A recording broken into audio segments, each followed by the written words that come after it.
Hello, I'm Hugh Manfield and welcome back to my science channel. Now today we're going to be talking about the power of higher dimensions. And if you like these videos and you want to support this effort, you can always pick up a copy of my book, Einstein and Aliens, which is available on Amazon.com. So to talk about dimensions, we're going to start with a single point, a cosmos that exists as a single point. And really it's rather boring because there's only one possibility and nothing can happen. But that's our starting point. So from that point, we add a dimension, and I'll call it x. And x can go infinitely in one direction or the other, plus or minus infinity. So now we have an infinite number of possibilities for this point on the line. But still, the options for this point are rather limited. It can move along the line, but it won't even really be able to tell if it is moving. So to make things more interesting, we'll add another dimension, and we'll call this dimension y. And now between the two dimensions we've defined a surface, and it could be a flat surface or it could be a curved surface, and within that surface we can begin to describe geometrical shapes and relationships. We can develop mathematics, we can develop geometry. A two-dimensional cosmos is way more interesting. And the thing is, for every infinite x that we had, we now have an infinite plus or minus y. So it's not just adding an infinity, it's infinity squared. For every x, which there's an infinite number of them, there's an infinite y possibility. So it's really infinity times infinity. So now we move on to three dimensions. And we'll add a third dimension and we'll call this one z. And once again, it's a length dimension similar to x and y. And now we're in a three-dimensional cosmos where we can start to define three-dimensional objects. We can extend what we've learned in two-dimensional geometry to the third dimension. And once again, for every x and y, there's now plus or minus an infinite number of z's. So it's not just another addition, it's infinity to the third power, which is hard to really understand, hard to really explain, but it's that many more possibilities open up when you add another dimension. So it's kind of staggering to even think about. So now if we move into four dimensions, and I can't even draw a graph of that, basically what we could do is we could use another length dimension and maybe call it w squared, and we could add that together and our space-time interval or our distance interval would remain the same according to Pythagoras' theorem, which would work in four dimensions, and we'd have a four-dimensional universe. But that's not what we find in nature. And a four-dimensional universe really wouldn't have the kind of possibilities that we see in the kind of four-dimensional world that we live in. Our four-dimensional world has an extra dimension, a TC dimension. It's a dimension of time and motion. And T represents time and C represents the speed of light.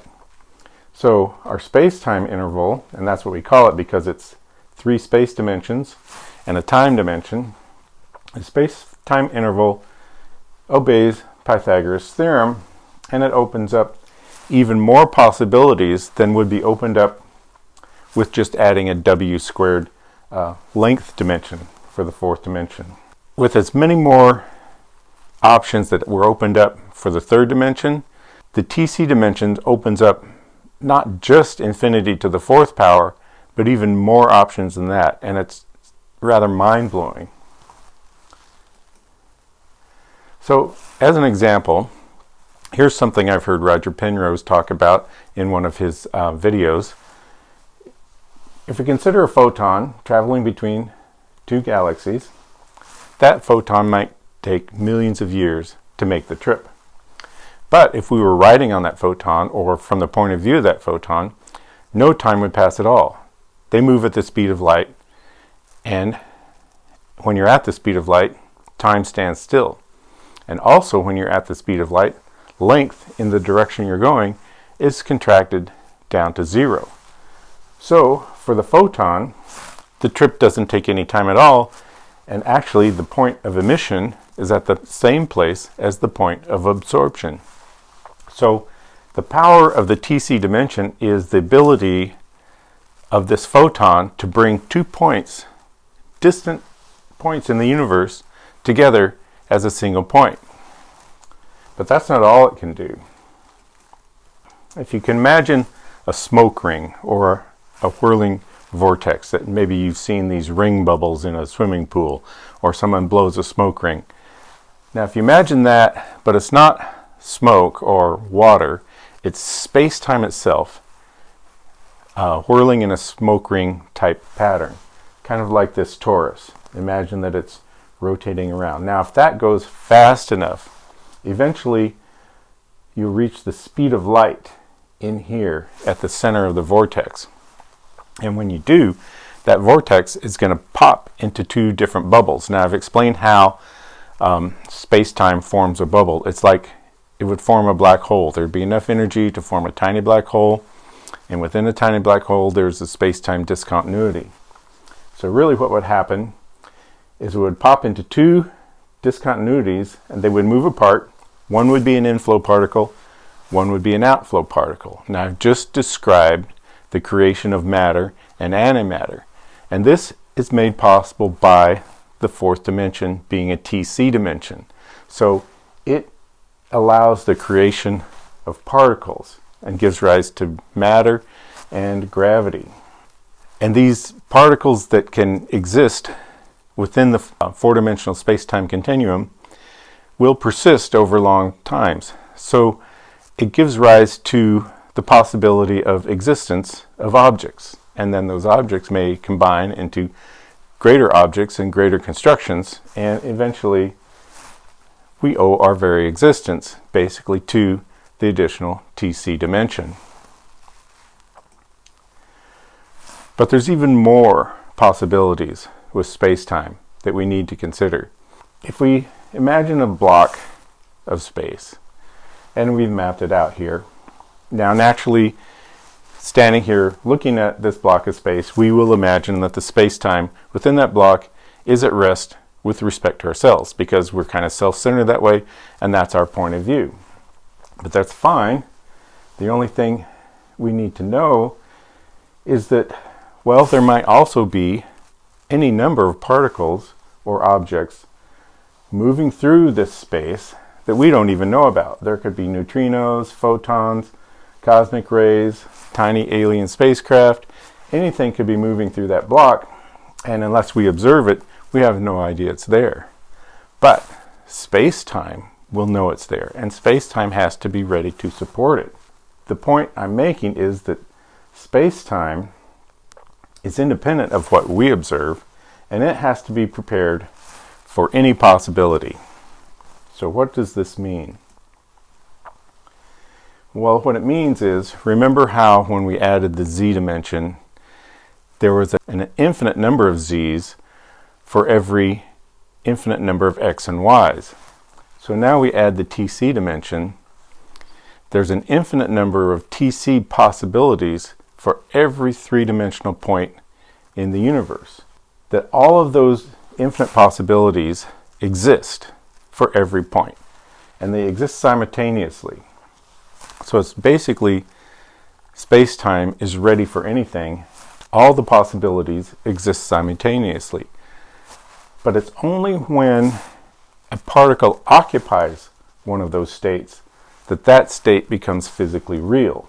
Now this sounds familiar. It sounds like the collapse of the wave theory in quantum physics, and it is. Basically, space-time has built in this property of the collapse of the wave function that we see in quantum behavior. So quantum behavior is basically an inherent part of space-time, and this all comes from this TC dimension.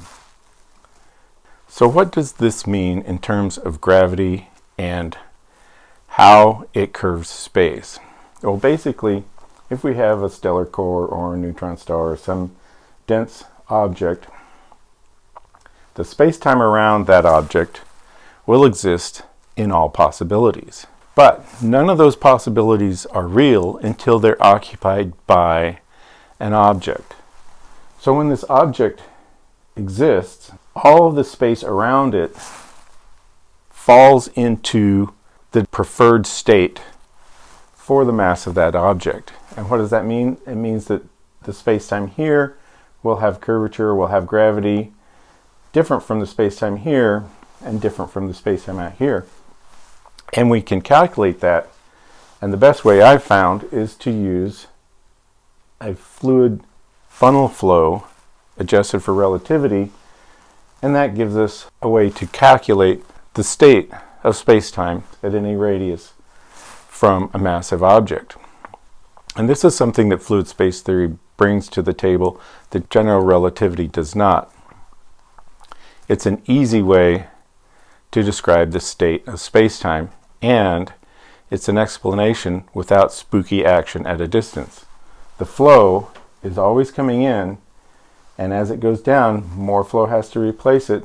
There's no spooky action at a distance. It's a vector field, and that vector field describes the metric of space-time.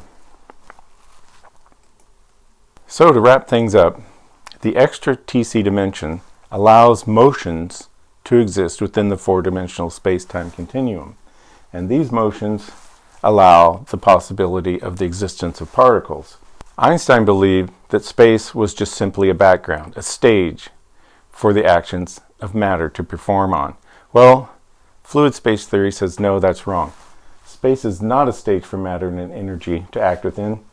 The space is the stage, it is the actor, it is the audience, and it's everything all in one. And we owe our entire existence to this kind of space-time with the TC dimension. It's almost as if somebody knew in advance how this would work. So the power of higher dimensions shows us that space-time is the one great source of all possibilities. And that's something to think about. So until next time, I'm Hugh Manfield.